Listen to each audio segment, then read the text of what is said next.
Hello, my tarot people. I am broadcasting out of Leavenworth, where I am doing some business, and I am very excited because things are starting to progress really fast, and I had been seeing that happen for me slowly, but I didn't want to jinx it by saying anything, so cheers to that. Here's some honey mead. My apologies to those who are sober, voluntarily or involuntarily. I embrace your struggle because it is always a balance in life to celebrate and enjoy and not feel the struggles, but also feel like you can have some rest and relief and peace. So cheers to you. I also got some brand new cards, which I will share with you shortly, and have a brand new protection. We got ourselves a little samurai sword necklace, which is, you know, pretty fantastic for the warrior and us all, and me. And then I got myself a brand new fantastic ring. So, lest we all forget the Queen of Roses.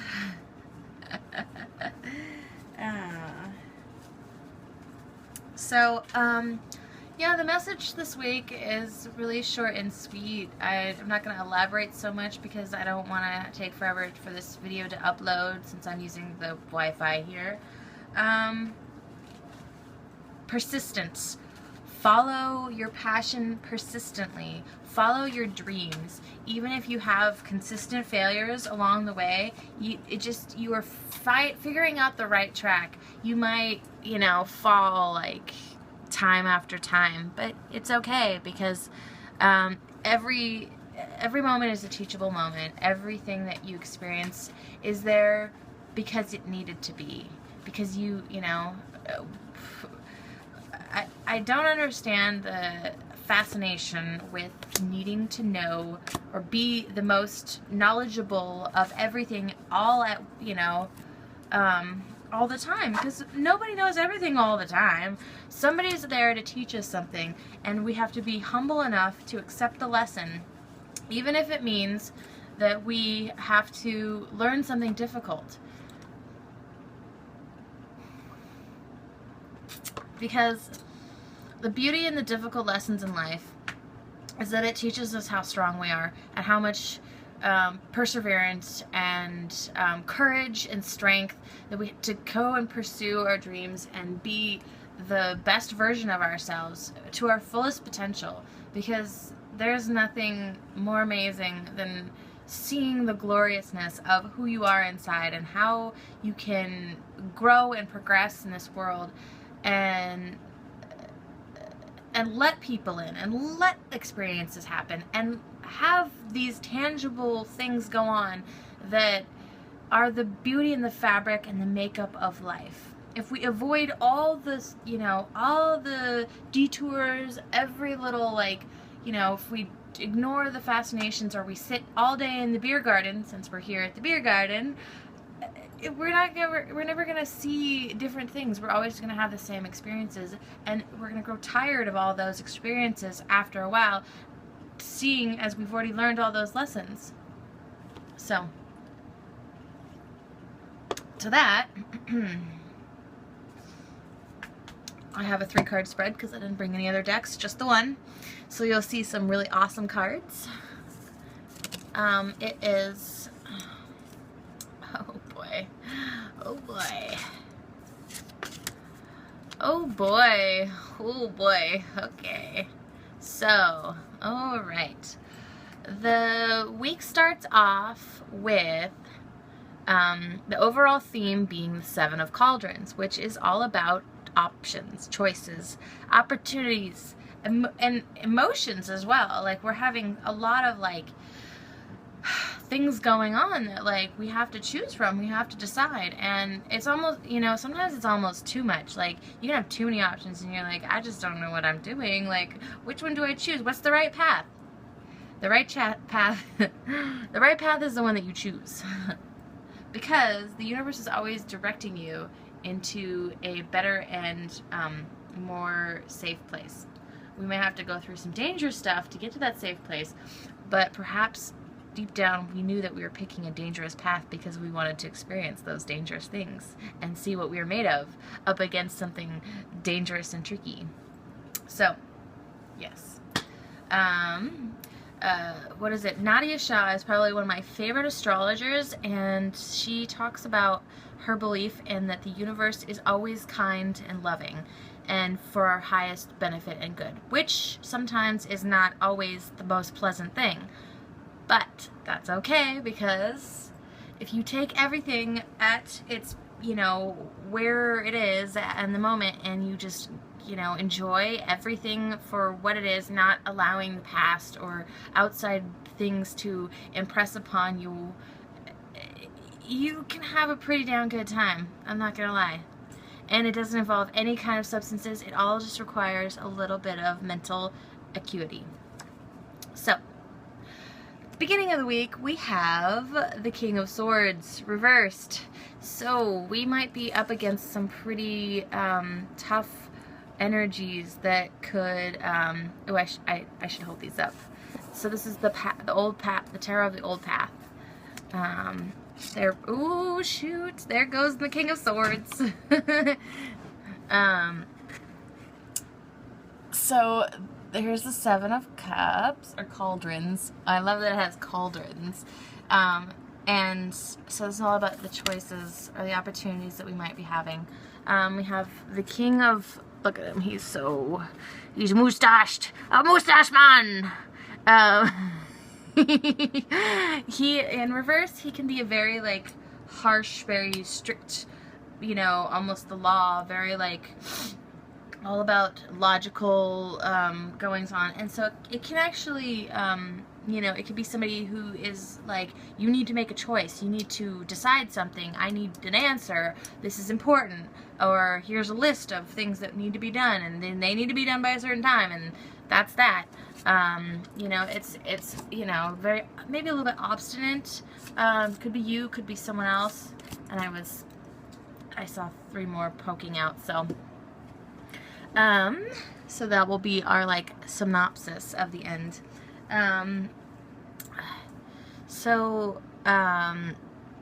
Maybe we're having to deal with some energy that's very, brick wall kind of energy. You can't move forward unless you complete the tasks. And that's, it can be a challenge, for sure. But as long as you know how to appease the King of Swords by doing everything the way he needs it done by the book, he needs that done, then you can pass. I mean, it's all about coming up against an obstacle or a challenge and meeting it head on with the best of your ability and knowing what you need to do. So in the middle of the week, we have the Nine of Swords. Swords! Oh, it's all swords this week, with the overarching theme of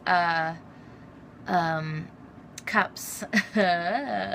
So we have the Nine of Swords, which can be about anxiety and being kept up at night, being worried. So maybe you're worried over these choices. Maybe you're worried over the things that you submitted for this King of Swords person, or what you've done. I hope it's up to par, and it can leave us feeling like we don't really have a leg to stand on, or we are kind of uncertain, not getting enough sleep, but it's also a launching point. So it's the end. 9s are completions. 10s are the total finish, and the whole lesson now.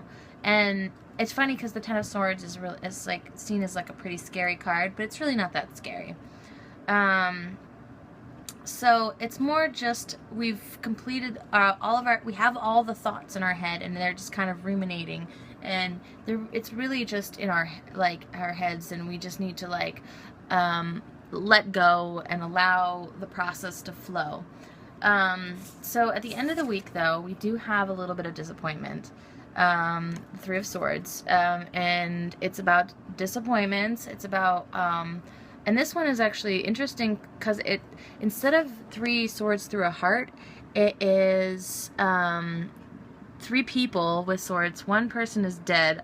And the woman is weeping, and it looks as if there's two men fighting over her, and she is actually trying to not get them to kill each other, but one who looks like he is more, he has some facial hair, he's got like a helmet on, and the other guy's like, he's, lighter haired and laying on the ground and dead. So it looks like they were fighting almost over her, or what she represents as a person, and that, it almost kind of looks like him a little bit.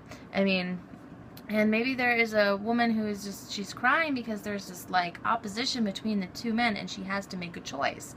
And one may come in with a better, idea or sword, but the other person she may have wanted to pursue that idea with. And it could have been, and you could be that person, or it could be, you could be one of the people in the fight. And the thing is that with disappointment, there always comes, meditation and rest and synopsis and learning the understanding of what just happened. So perhaps she was trying to, or it's your own mental struggle between, you're trying to fight between one side of yourself and the other, and one is like either the young versus the old, the mature versus the immature, the person who wants to lay around versus the person who needs to get to work. It's just all different parts of our personality that could be involved in this as well.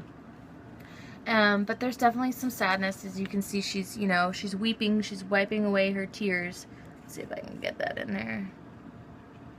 And, somebody has to die. Some idea has to go away. Something does not win out. And then it comes back to the Two of Swords. But it's in the upright, so it's definitely like heading towards the meditation and after the battle.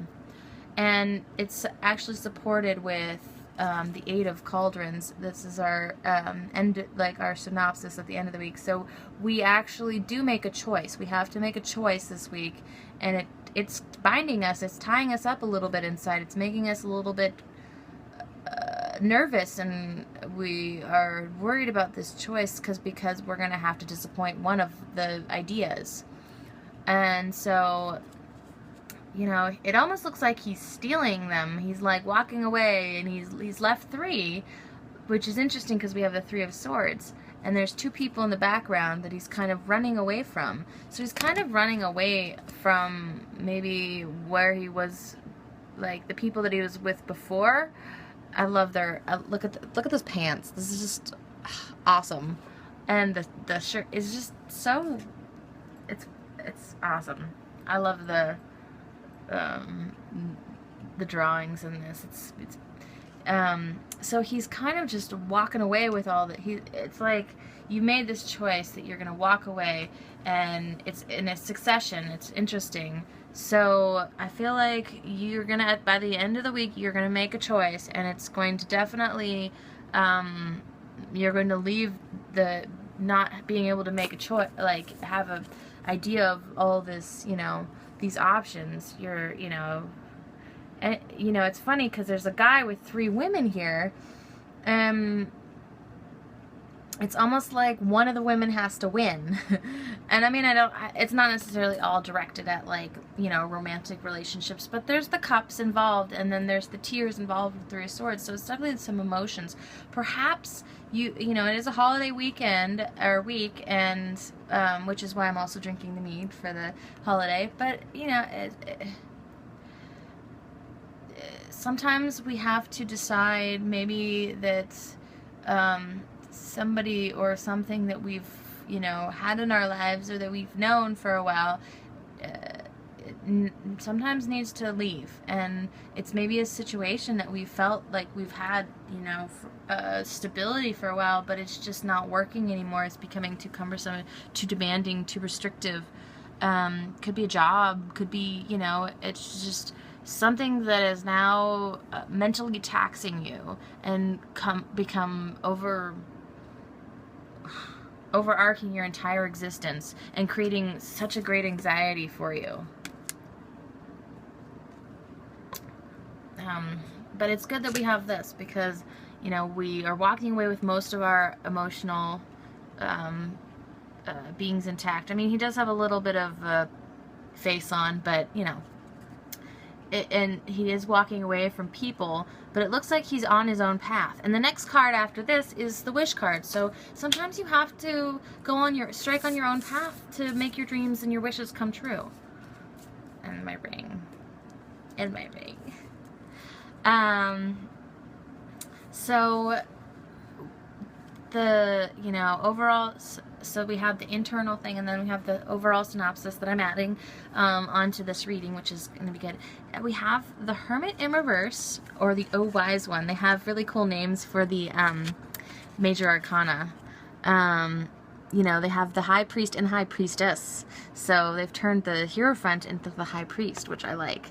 So we have the Oh Wise One, which is the Hermit, and there he is. And it's in reverse. So there is someone coming off out of like a meditation, out of a point of, you know, isolation, and figuring out in that they have the ideas, they have the, like, he's in the middle of like a snowstorm, but he has all like the abundance and the rabbits and the fire and the green. He has what he needs within him. He's able to have this greenery and this warmth in the storm. So it's coming back out of a period of trying to decide something. And then we have the Lovers in reverse, which is about choices as well. It can be about romantic relationships, it can be about partnerships, it can be about just matches, people coming together. And then we have the Fool upright, which I really like this one. It's kind of interesting because there's like the baby reaching for the fire, the guy going off on his journey. It's all about, like, you know, new experiences and new ideas. So I think that we're coming out of like a period of isolation where we kind of weren't sure of understanding what we're trying to do, and we're coming to a conclusion. We're realizing that we have everything that we understand inside of us, and we have the strength to make the choice and the decision to partner up or to, and this one's really pretty too, I love this. They're just, you know, in the garden, naked, and eating their, you know, as the angel watches over them in the sun, and, you know, just, and it's just, there's a, you know, reversals is just a slight dampening of the meaning, but the Lovers is a very powerful major arcana card of connection and companionship. And so, you know, maybe it does have to do with the partner, or maybe it does have to do with somebody you've had a relationship with closely, and you're starting a new path, you're starting a new journey, you're going off and you are adventuring and understanding yourself, and moving past, perhaps moving past the need for a partner, the need for some other person to weigh in, and you know, maybe that's why the Lovers is reversed. I mean, there's several different understandings of the cards, so I don't like to, you know, since it's a general reading, I don't like to predict specifically, but I mean, it's talking about a relationship with another person, and perhaps it is leaving one, perhaps it, or another entity, perhaps it is starting a new one, and there's just a slight delay or a slight, you know, alteration to the type of relationship it could be. But it's very promising that we have all major arcana cards that just popped out that are very powerful, talking about starting something and having the understanding to start something, to connect. So with that, I bid you adieu. I hope you guys have a wonderful holiday week, and I thoroughly enjoy all the viewership. I'm so ecstatic that I had so many views last week. I'm sad that I lost a couple viewers, but you know, that means more will come, right? So please like, share, and subscribe, and get in contact with me if you want a personal reading, and I wish you just the best. Cheers.